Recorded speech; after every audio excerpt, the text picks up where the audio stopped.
right, we'll go ahead and get started. I'd like to welcome everyone to our final Tech in the Human Spirit event for this academic year.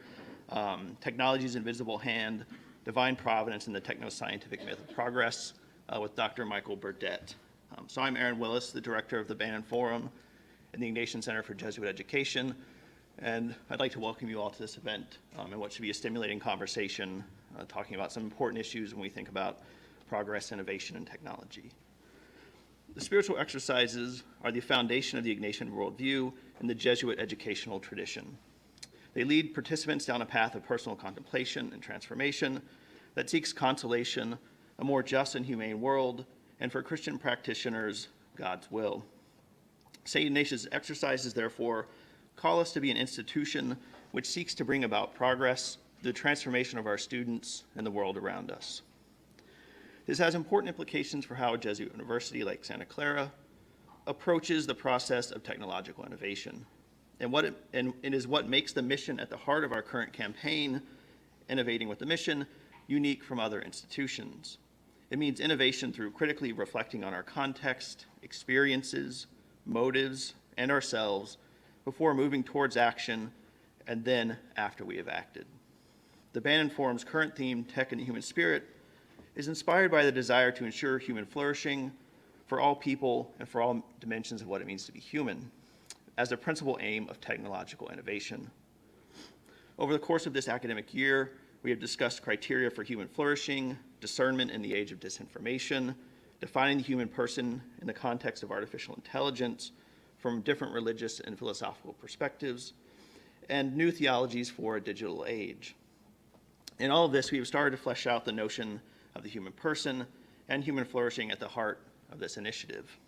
Yet, what we have not examined in detail is none of the ideas central to this project, the concept of progress in the technological future. The notion of progress is no less contested than definitions of the human person. Secular and religious conceptions of progress have vastly different connotations. And many have challenged the idea that any sort of historical progress is possible. As a historian trained in the political and intellectual history of the 18th century Britain, Whiggish accounts of history, the idea that history has progressed over time towards greater liberty and a more enlightened future, seem old-fashioned and naive. Yet the Ignatian worldview assumes that progress and transformation are possible and necessary, especially to create the condition for those on the margins to flourish. This idea also holds significant meaning for our society more broadly, perhaps exemplified in the way that people were inspired by President Obama's references, here paraphrasing Dr. Martin Luther King Jr., to the long arc of history and its bend towards justice. These tensions suggest that significant reflection is needed in defining an ideal of progress, both in elaborating its sources and its ultimate ends. Both of our participants today have thought deeply and worked extensively on ideas of progress, technology, and the human person.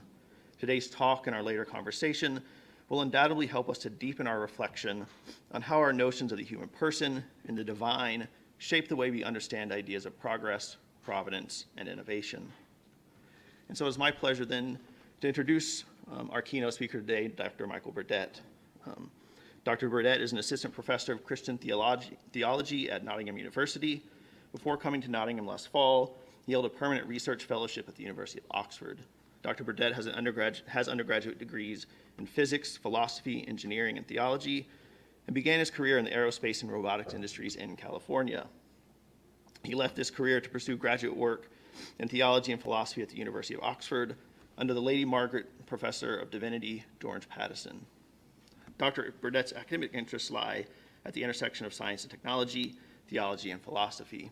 He has published and presented internationally on continental philosophy, transhumanism, the Technological Society, and Christian theology. He is currently series editor for the Routledge series on science and religion, and is the author of books beyond genetic engineering, technology, and the religion of transhumanism from 2014, and eschatology and the technological future from 2015. He was recently awarded a grant by the John Templeton Foundation entitled Co-Creating Ourselves, Deification and Creaturehood in an Age of Biotechnological Enhancement, and is co-director of the research project Christian Flourishing in a Technological World, supported by a grant from the Issachar Fund. His next book is tentatively titled Death and Glory, Humanism, Transhumanism, and Christianity. So please join me in welcoming Dr. Michael Burdett.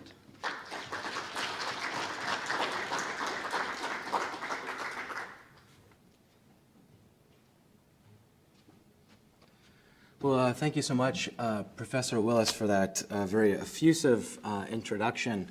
I hope to live up to at least half of it in my lecture here to you today.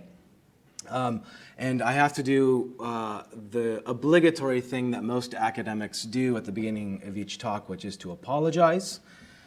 And my apology is that if you were hoping to come to hear someone with a very high, plummy British accent, you will be very disappointed, as you probably can already tell. I am a native of this land, and not only native of United States, but even of California in particular. I want to thank especially my friends and family who even live within minutes of Santa Clara University and who have come here today. And to thank you to the students and the faculty as well for coming along to this. I want to begin, before I get started and kind of dive in, with definitions. Academics love definitions, starting off in the beginning. And some of them I'm sure you're already wondering about, given the title of the talk itself. What do I mean by the myth of progress? Not saying the idea of progress, not necessarily a belief in progress. What is gained? What do I mean by myth here?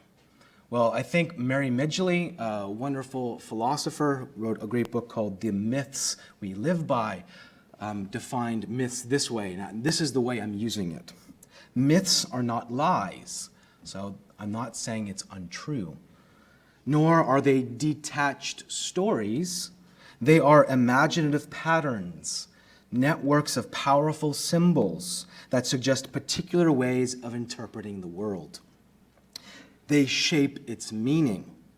We are accustomed to think of myths as the opposite of science, but in fact they are a central part of it, the part of it that decides its significance in our lives. So whenever I'm using the term myth here, I'm using it in this highly specific way you would often find in theology or religious studies. It is the way we relate to things existentially that is meaningful. So I'm not necessarily saying it's untrue. So don't think of that when I use the term myth. Secondly, is the term techno-science. This one you probably have a bit better handle on. And it's a term often used in a burgeoning field of science and technology studies. Essentially, technoscience qualifies and extends the term science, recognizing the social and physical context of the practice of science and the technological networks which help mediate it. It speaks to the practice of science and the development of technology as an entirely historical human endeavor. So it's relating much more to the mediation of science by technology, the mediation of technology by science, as these kind of historical human kind of endeavors. So that's what I'm talking about when I'm talking about techno-scientific myths. Well, the late John Webster, a renowned Anglican systematic theologian, defines the doctrine of providence this way, the other term in my presentation today. The Christian doctrine of providence concerns God's continuing relation to the world he has created. In his work of providence, God acts upon, with, and in each particular creature and created reality as a whole. As God so acts, God preserves created reality and being and maintains its order and directs it to the end that he has established for it. God's providence enacts, performs his enduring love for that which he has made and shows him to be a faithful creator.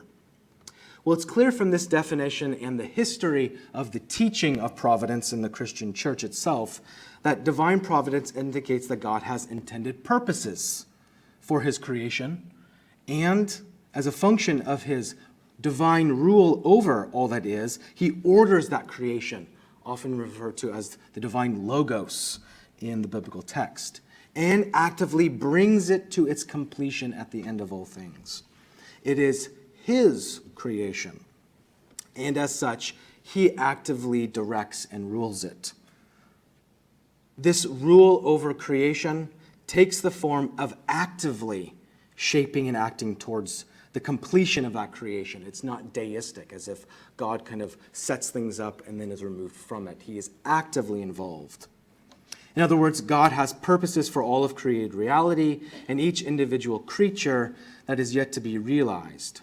It is on its way towards full realization, such that God's intentions and purposes become realized here on earth as they are in heaven, as we read in Matthew 6.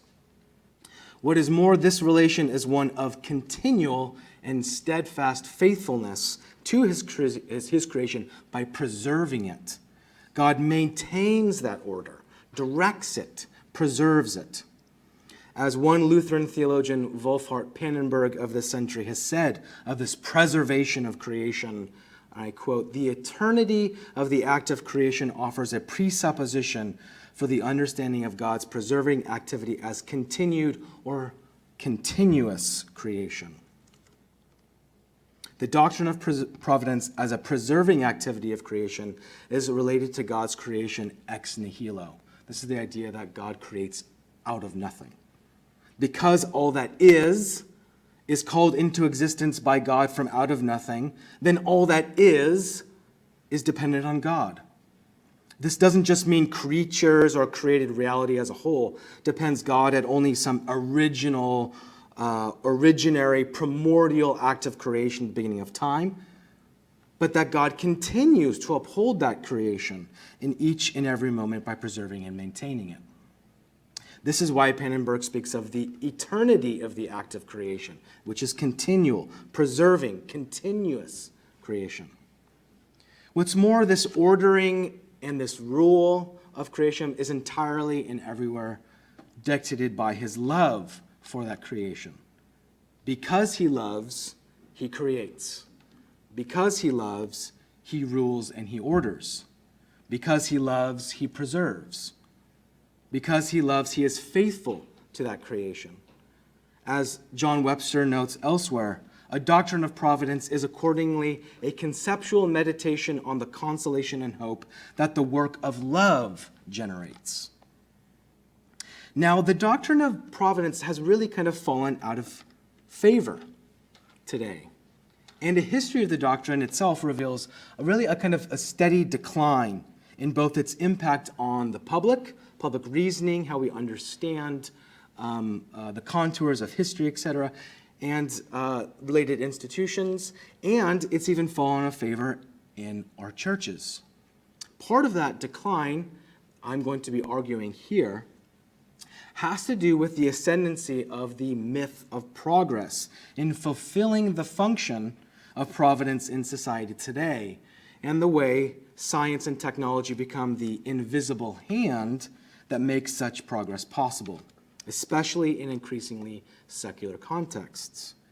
So my guiding question throughout this talk is, how do we understand, and how ought we understand, God's purposes being realized in history, society, and nature, alongside what is clearly becoming more apparent today in the way human technological agency is impacting history, society, and nature? Frankly, how does an understanding of divine providence relate to the increasing public belief that technology drives history and drives it for the better? So that's the kind of the stakes, what I'll be attending to in our talk here today. Well, let's look at this particular section on providence and the myth of progress. Some of the most important commentators on secular history have indicated that the doctrine of providence and the belief in progress have a really complicated history. One very famous writer, J.B. Barrie, his early 20th century text, The Idea of Progress, has had considerable impact on how we understand both of these taken together. And in this very text, Berry's thesis is that the doctrine of providence was an obstacle to Enlightenment ideals and modern sentiment. What is more, the idea of progress both depended upon earlier accounts of providence for its very existence, but that ultimately it was a hindrance to be abandoned later as part of a more general secularization that you find from the 17th century to the present. Essentially, his argument is that the medieval doctrine of providence helped to advance a linear account of time that replaced the Greek theory of cycles, that time is cyclical, it repeats itself. It's a kind of reincarnational understanding. To quote one of my favorite television shows, Battlestar Galactica, this has happened before and this will happen again. That's precisely what a medieval doctrine of providence helped to eradicate as a kind of public belief. We go from a cyclical time to time as an arrow. And the Hebrew and Christian account of time as an arrow, with a particular origin, a history, and an ending, allowed these societies and those based upon them in the future to recognize the present as, quote, a unique phenomenon in time. In Berry's own words, he says, Christian theology constructed a synthesis which for the first time attempted to give a definite meaning of the course of human events. A synthesis which represents the past as leading up to a definite and desirable goal in the future. Once this belief had been generally adopted and prevailed for centuries, men might discard it along with the doctrine of providence on which it rested. But they could not be content to turn again to such views as satisfied the ancients, the cyclical view of time, or whom human history apprehended as a whole was a tale of little meaning. They must seek for some new synthesis to replace it. And the contemporary belief in progress is precisely this new synthesis that Berry talks about. Of course, in spite of Berry's clear account and even his own personal belief that divine providence would eventually lose its power in the public square, he still recognizes that historically speaking, there was perfectly respectable scholars and other intellectuals who held together both a general belief in divine providence and in the idea of progress. One might appeal to a divine hand and the doctrine of providence as an explanation for the belief that things will get better. If God is working towards the good of all, that leads to some glorious and complete end, as the doctrine seems to indicate overall, in theory, this is good reason to believe in progress itself. It seems built into the very trajectory of creatures and creation as a whole that an omnipotent and all-powerful God would and could make things better. This was a common refrain and belief amongst cosmopolitan Europeans and Americans from the 18th century onwards. I'll sidestep commenting in greater detail here on the kind of gross inadequacy, I think, of using the doctrine of providence so simply this way as evidence of progress in history. Indeed, it runs roughshod of a lot of biblical material and the often apocalyptic and judgmental accounts of God's interaction with his people and the rest of the world, and the way God's purposes are represented in unlikely individuals or even creatures. These cosmopolitan Christians and deists from the 18th century onwards seem to be drawing more upon Stoic accounts of fate, chance, and impersonal determinism. Scottish theologian David Ferguson, I think, is really right when he says, this ignored biblical themes of struggle and resistance, these requiring a more dynamic approach to the subject with reference to the agency of the Holy Spirit. Divine providence is purposive, he says, particular, and parental, and is not to be confused with fate or fortune. Yet, in spite of the idea of progress owing its existence in part to Christian belief in providence, Berry then goes on to say that ultimately belief in providence is a hindrance to the idea of progress and its continued development.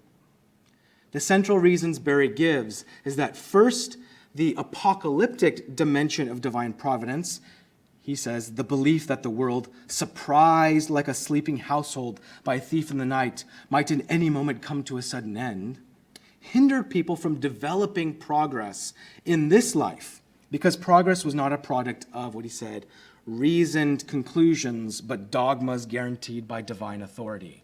In other words, divine agency eclipsed human agency in this world. Second, the pessimistic account of the human condition, i.e., the Christian understanding of original sin, inherited in medieval Christianity, further stalled the possibility that progress could be achieved in this world. The idea of progress had no such hindrance, and it could fulfill the same function of imbuing history, nature, and society with purpose. Hence, Berry argues, the doctrine of providence became secularized into the idea of progress. But allow me to kind of unpack this kind of genealogy, this kind of history of how we go from this myth of progress is kind of developed, and how I think it's inseparable from the rise of science and technology in the Enlightenment through to the modern period. So let me now turn to a particular section on a brief history of science and technology as the basis for progress in historical understanding of the myth of progress. Well, Francis Bacon, a 16th century statesman, really the founder of what's called Baconian science and modern empiricism, has much to owe for this coupling of science and technology with progress itself. The father of modern science, Bacon was central to infusing a scientific basis into the origins of this modern myth of progress. Indeed, what Bacon proposed was that through a Baconian science, humankind would enjoy a new state of harmony. Through the challenging of ancient tradition and adopting a new approach to reality, humanity would enjoy immense progress religiously, socially, and personally. To do so meant radically overhauling traditional education and knowledge, and how we get to that knowledge, what is a strong basis for our knowledge. And he offered this kind of new way of approaching reality in one of his most important texts, the Instauratio Magna.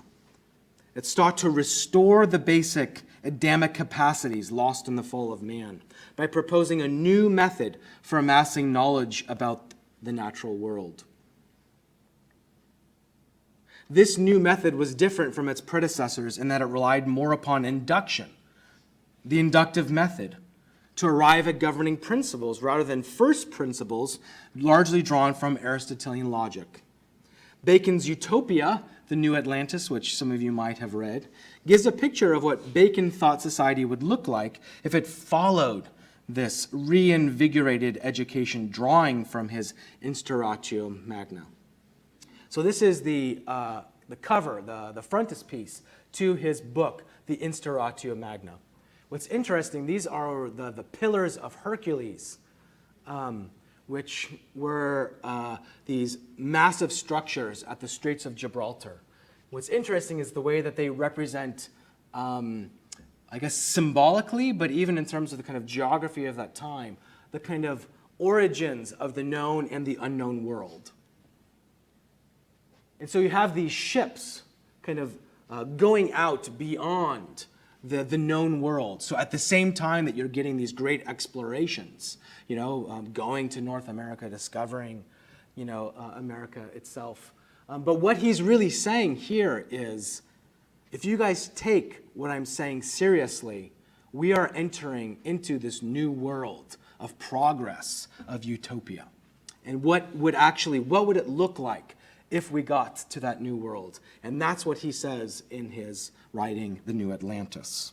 And in it, we find monastic-like scientists and engineers at the center of society devising inventions for the betterment of humanity that were developed out of the knowledge gained from Francis Bacon's new method, his Novum Organon. Progress could be made, according to Bacon, if only society were to take on his proposed method, which would become modern science in the next century or two. Often overlooked in this scholarship is the way technology, the mechanical arts, are central to Bacon's proposals for progress. The mechanical arts were the fruits of this new knowledge that could be applied to society for the betterment of it.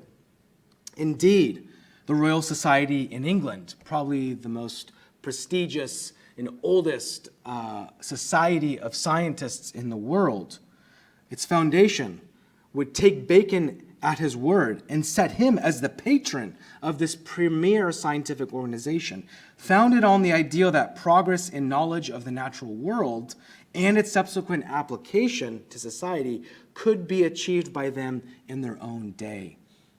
Science and technology, so they thought, could be the catalyst to a realized utopia. Well, Bacon's legacy in history spread like wildfire through the 18th and 19th centuries, but with an increasingly secular tone. Indeed, these centuries galvanized the myth of progress, allowing it to seep into the subconscious of Western Europe and America. So at this time, you're getting philosophical figureheads that really advanced this myth of progress. So you had Comte, Hegel, Mill, and Marx. But this myth of progress and its rational appeal to technology and science isn't just found in the intellectual writings of philosophers and historians. It's reflected in artwork and advertisements of the era, both revealing how deeply embedded it was in the social psyche of the time and also helped to propagate the myth of progress to the wider populace. Take a look at this painting from John Gast from 1872 called American Progress. Quite illustrative. Well, the scene depicts the ideology of manifest destiny, where settlers march into the vast unknown with the intentions of taming the expansive and rugged West. In the picture is depicted the old Republican symbol of liberty, but with this new name, progress. She brings with her the light of advancement, quite literally, light on this side, bringing light to the darker side of the wild West, taming the expansive and rugged West. She brings it with the light of advancement, enlightenment, and with her, a wire telegraph, the steam engine, the coach. The telegraph and train in the background become symbols which would bind the edge of American civilization with those cities east of the Mississippi River. We see these American settlers armed with instruments of progress marching towards the savages in the darkened half of the picture, symbolizing the reform of these primitives and heralding an age of civility and culture, all in the name of science and technology and American nationalism. As this picture represents, the idealism of manifest destiny would become entwined so much with America's growing obsession with scientific and technological progress. So much so that whenever progress was invoked, science and technology was almost invariably its basis.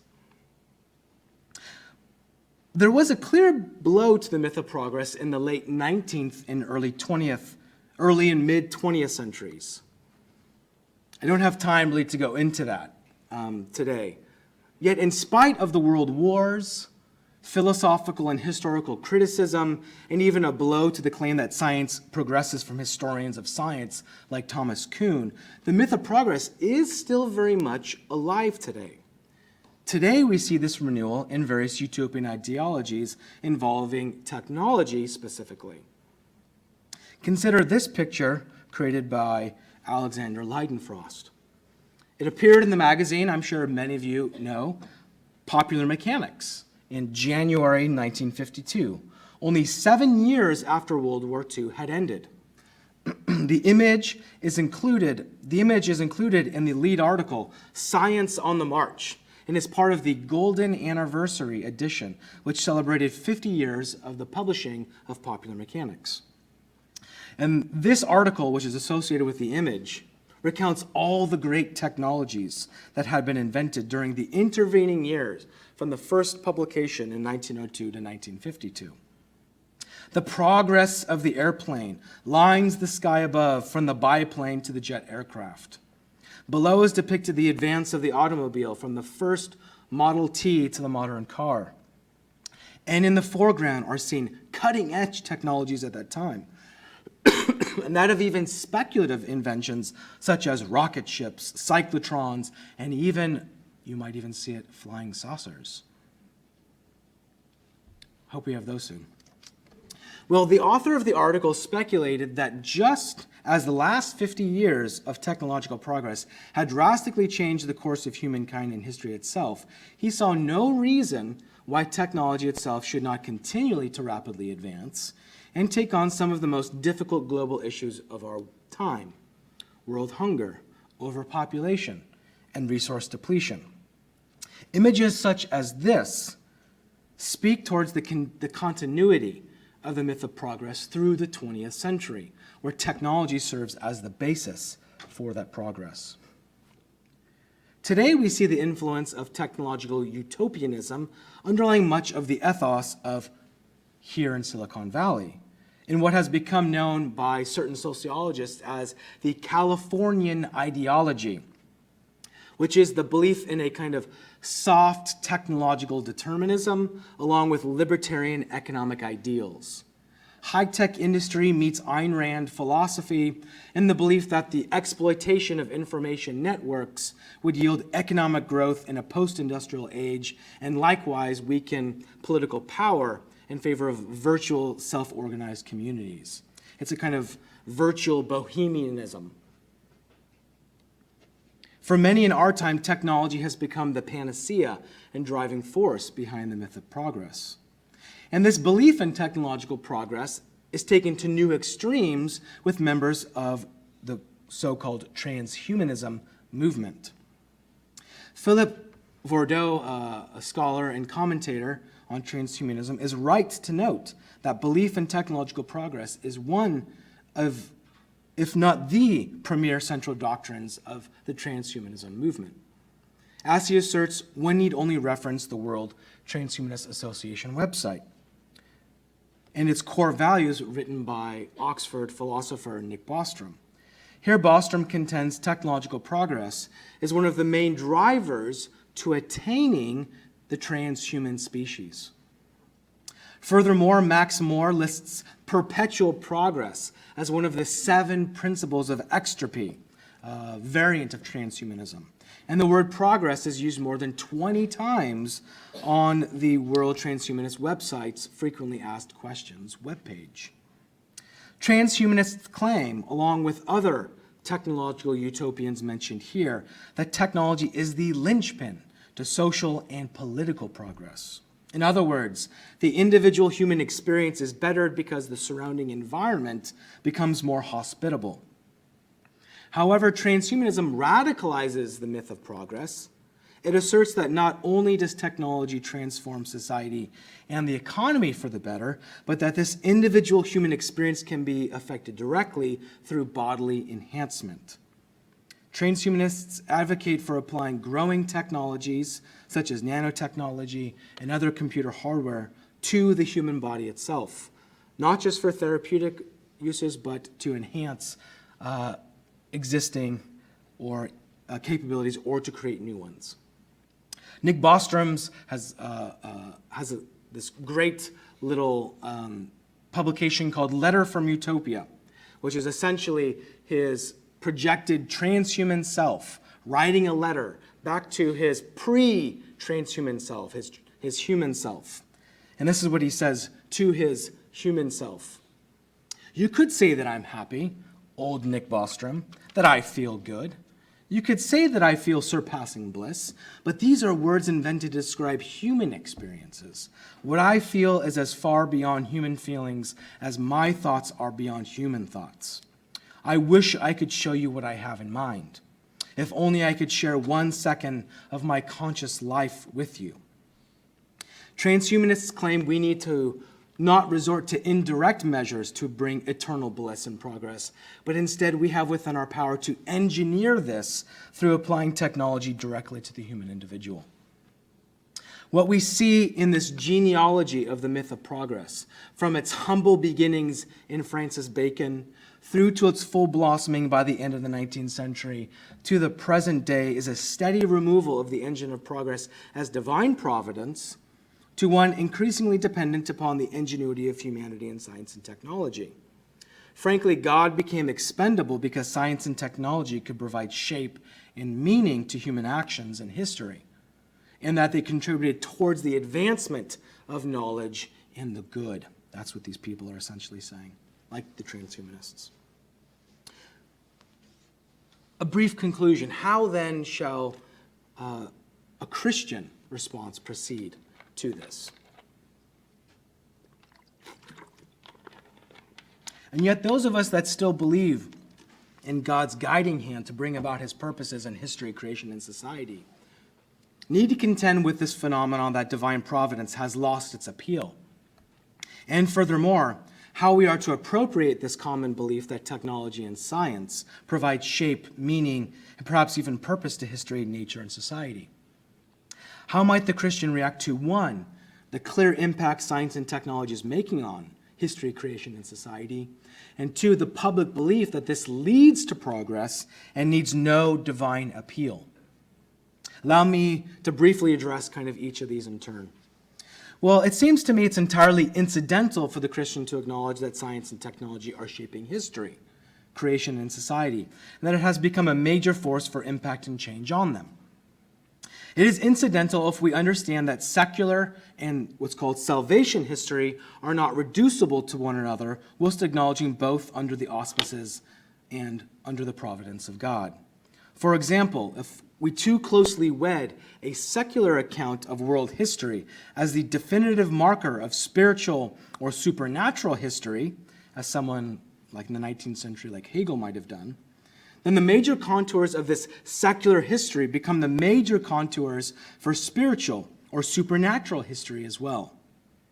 In which case, science and technology would become a very important topic for this supernatural history, and it would not be incidental to consider in these terms.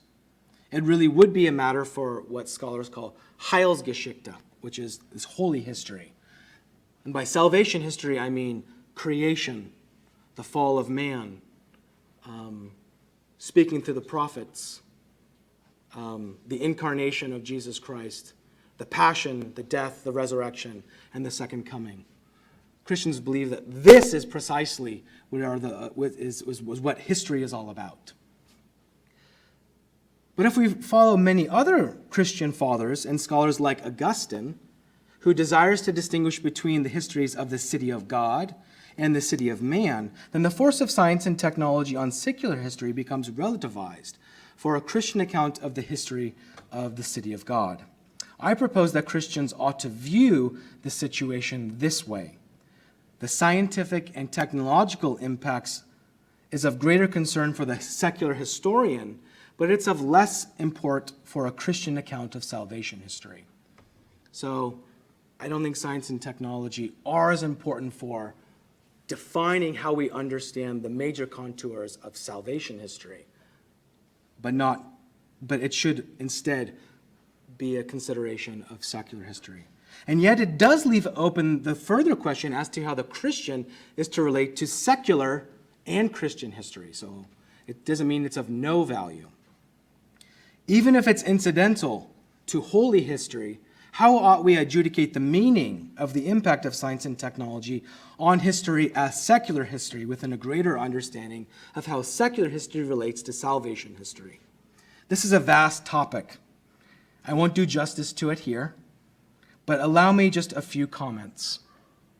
It seems to be insufficient to say salvation history has no relation to secular history, that both somehow run parallel to one another without sufficient contact.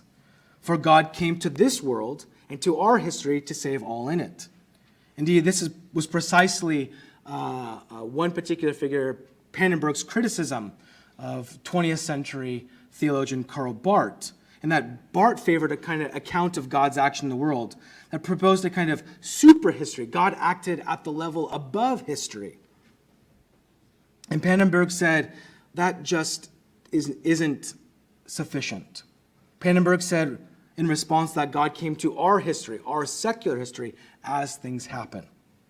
Thus, the resurrection is a real, objective event in history, not just the thing seen by the faithful or appropriated by the individual.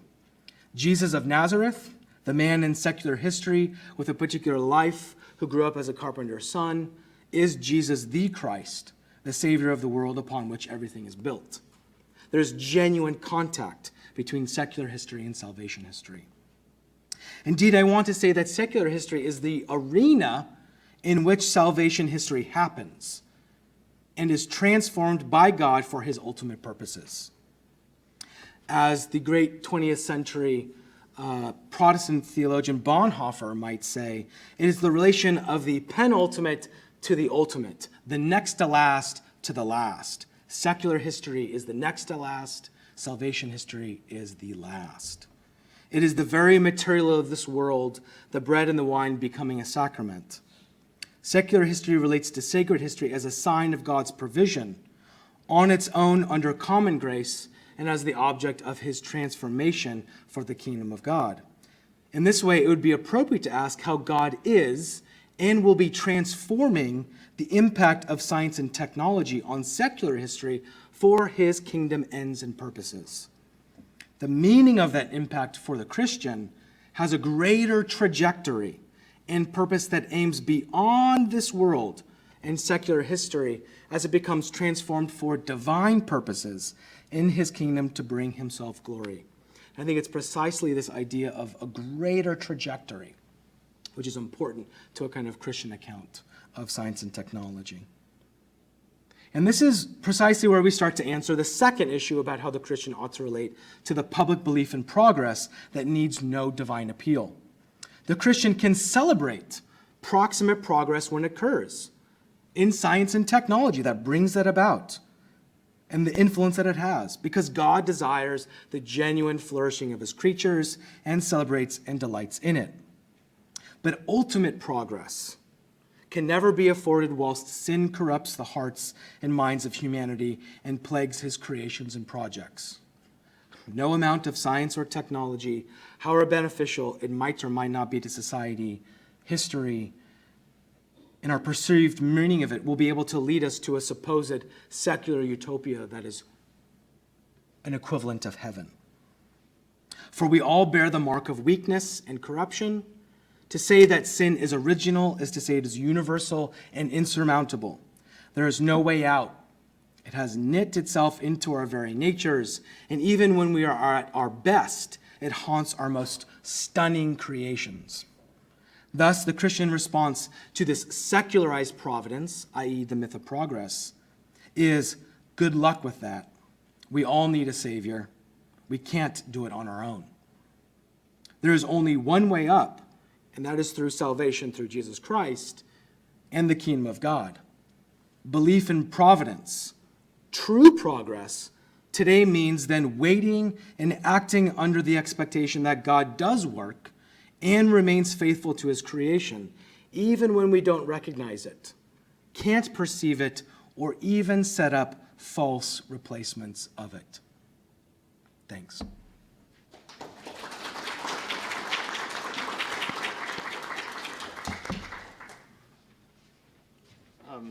Thank you again to Dr. Burdett for a fascinating talk, and I'd like to invite up Brian Green to speak with Dr. Burdett and kind of unpack some of these ideas further. So Brian Green is Director of Technology Ethics at the Markkula Center for Applied Ethics.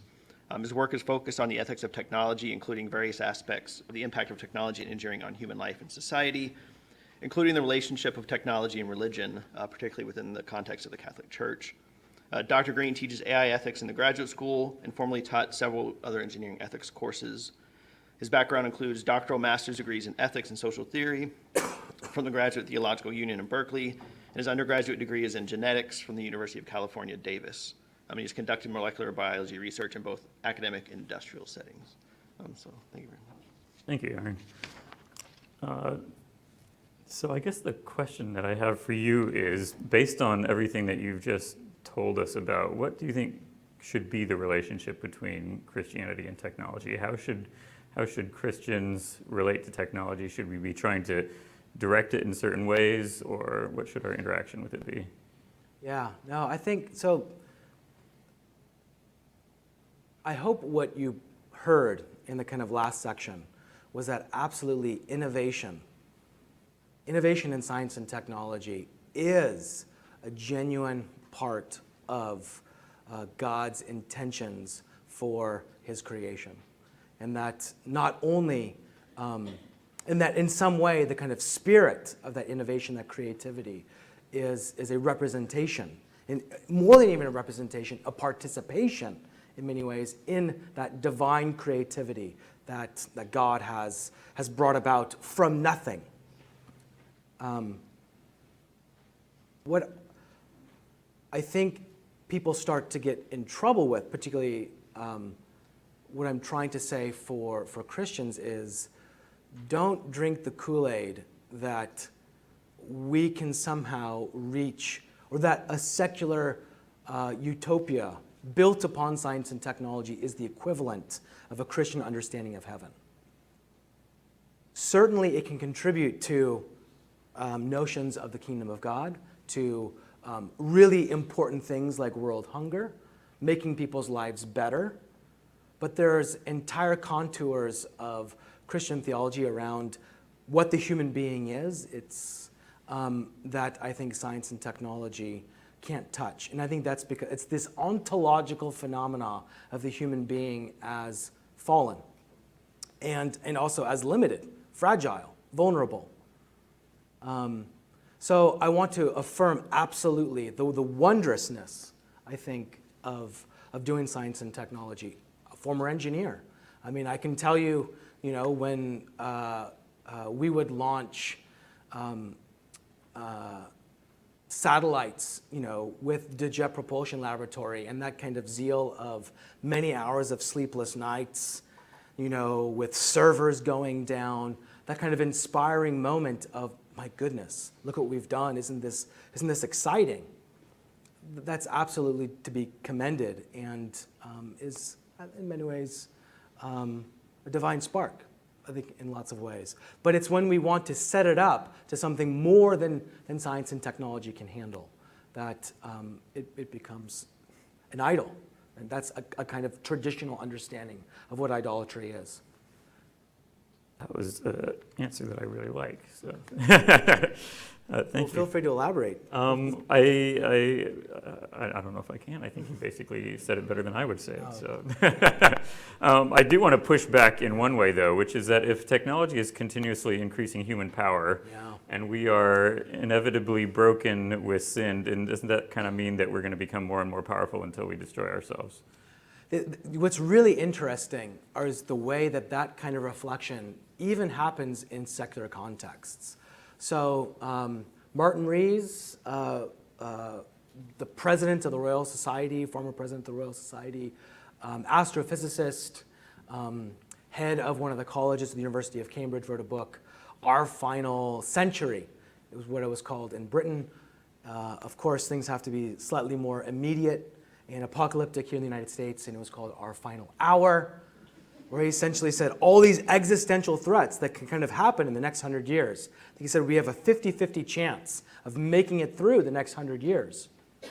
And one of the major reasons was because of this huge advancements around technology. So he has these huge reflections, in the 1970s and 80s around the development of nuclear technology and the potential disasters on a global level that could happen. And what's interesting is the way that what's in many ways at the very heart of even a book like that is this reflection of, as we gain in these kinds of powers, we have greater abilities. He even talks about, nuclear technology has nothing on essentially bio-error and bioterror. The kind of thing with anthrax, scares, or on grand scales that could kind of happen. He said that's, not as, it's much more difficult to legislate against the kind of access, in the same kind of way that, uranium or plutonium is. So it's easier to gain access to, but it can also devastate in a way that is much, much worse. And so he's reflecting there, I think, on precisely this idea of a Pandora's box. And really, there are many books that have come out in the last 15 years, and it's a kind of siren's call to the public that we need to be at our best. We need to be thinking about these things. But what's interesting is, in some ways, how a lot of them are pretty dystopian. And I think dystopian because they realize, are we good enough to handle that kind of power? So if you're even getting this with secular, reflection, how much more so is it something that it's something we need to affirm in a Christian register? That absolutely it requires our greatest wisdom, our greatest shrewdness, and our greatest judgment, it seems to me. Yeah, I think I would say building on that is that if we have this growing power going upwards, we better make sure that ethics is tracking along with it, or we're going to get in situations we can't handle. I think that we've been seeing some of that in the last few years. And I think there's also been kind of a wake up in technology, that realizing that we actually need to be doing something about this. Well, and the interesting thing there as well is, the last 15 to 20 years, I have more and more conversations with just people in the public that are more concerned about it. What should I be doing? I feel like I'm being pulled along faster and faster. What is it I could do? Instead of just being like, oh, it's really great that I can line up for the next iPhone. But it's people want to have a greater kind of role in the development, how it gets deployed, and in its use. So I have one more question before we go over to the audience. Yeah. You mentioned the kind of secular transhumanist movement, but there's also a Christian transhumanist movement, which says that God gave humans technology so that we can participate in salvation through that technology. Yes. So I would like to know what you think about that. Yeah, so it's interesting that you say can provide salvation through that. And that's precisely where I take a step back. I think, so I just had a very, very large project with lots of different theologians from across the different denominational spectrum. Catholic, Eastern Orthodox, Reformed, Lutheran, Mennonite, Methodist. And it was on precisely this conception around how might we reflect theologically on human enhancement. And it seems to me salvation deals with the ontological condition of the human being. So when you're talking about science and technology saving, redeeming humanity, that seems to me to be ill-informed. Or whether, but I think it has great implications for sanctification, and it potentially could. And what I'm saying is, am I saying that human enhancements, which are the kind of basis of transhumanism, are they kind of anathema to Christians? And it seems to me, no. And a lot of it is just towards what end are they being employed? The problem is I think so much of human enhancement technology is employed under a kind of secular ideology of the expansion of my own power, hedonism. It's under the guise of a kind of secular transhumanist philosophy. So do I think that they're either Christian or transhumanist? I think it's pretty hard to say that they're necessarily either, I think is the problem. But do I think that it's one you start making too much, I think, of human enhancement as just a kind of application that can aid human flourishing towards the betterment of the human being. But if you see it as something on the order of salvation history, i.e., aren't we bringing essentially salvation? It's like, well, that's knocking on the door of essentially what Christ does. Right, and I should back up a little bit and say that not all Christian transhumanists would argue that far, but some definitely do. So yeah, they certainly do. Yeah. All right, should we turn it over to audience? Sure. All right. One right here. So thanks for a terrific, interesting talk. And so many elements to try to many elements trying to latch onto here.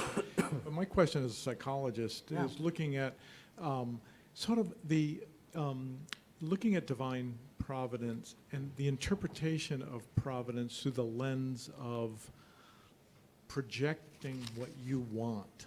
You know, and so the example that I was thinking when you showed that famous painting of the manifest destiny thing, it's sort of like, see, God wants us to move west and take things over.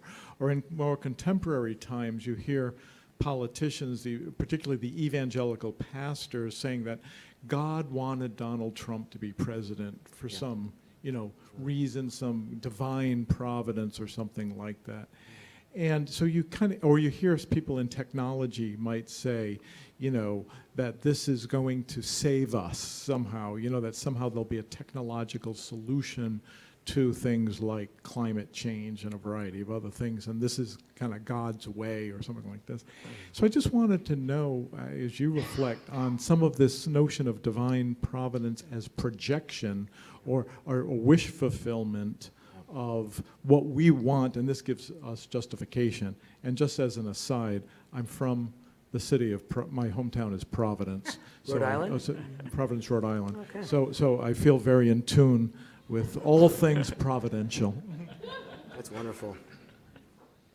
No, I think you're really picking up on actually a very important point, a pastoral point.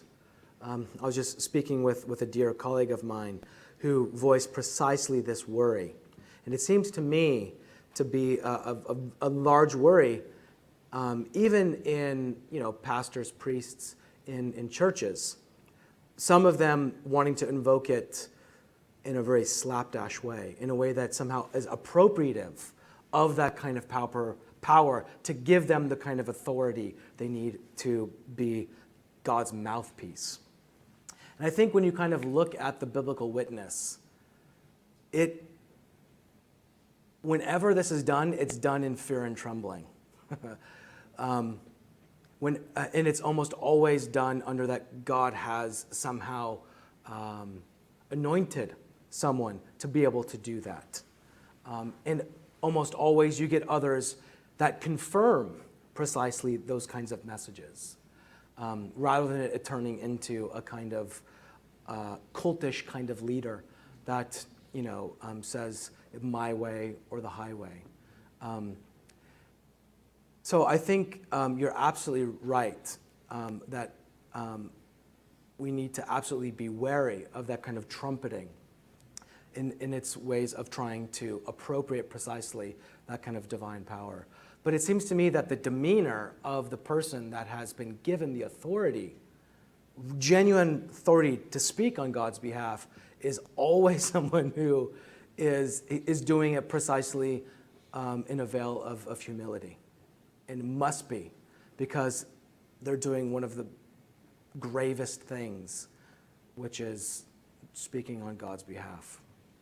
So you see somebody else who's doing it in a very slapdash kind of way, you better start doing a lot of questioning. Yeah, go ahead. You mentioned that you worked at JPL and as a fellow engineer.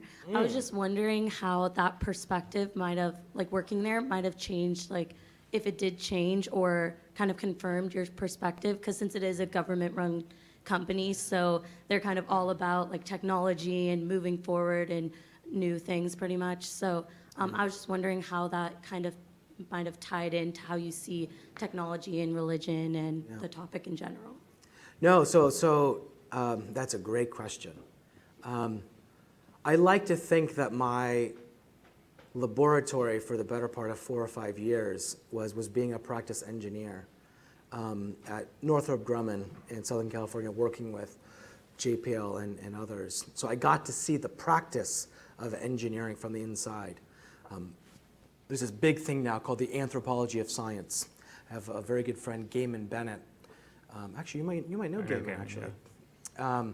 who was an anthropologist in biotech synthetic biology labs for 10 to 15 years, and kind of seeing like how science operates in these kinds of labs. And I felt like I had that kind of training, getting kind of to see, you know, when the 4-star general would kind of fly in, you know, and kind of give the kind of rah-rah speech of, oh, you guys signed all the contracts now, you know. But I got to see how, you know, the sausage was made in a lot of ways. And it's a lot more piecemeal.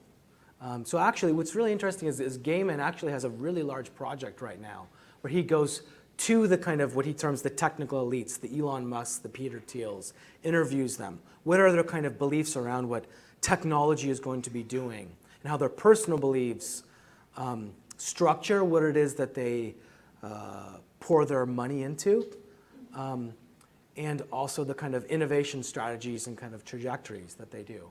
And what I've always thought was really interesting is how much then of the kind of the next level down, the middle managers, those people are actually the bench scientists. I was always a little more wary. I was kind of, you know, maybe it's also because I'm, you know, riding the kind of Generation Y, Generation X kind of, that kind of zeal was kind of like, eh. Like this, like it was great. I loved the things that I did, and I loved the work and the work of doing it. But I was always a little wary, I guess, of like, you know, we're going to take over the world, and this is, you know, a great thing. So I'm interested in precisely those people's kinds of views, how much of that vision actually gets translated, and how much of it is actually operative in the work that you actually have to do as an engineer. Does that make sense? Yeah. Yeah.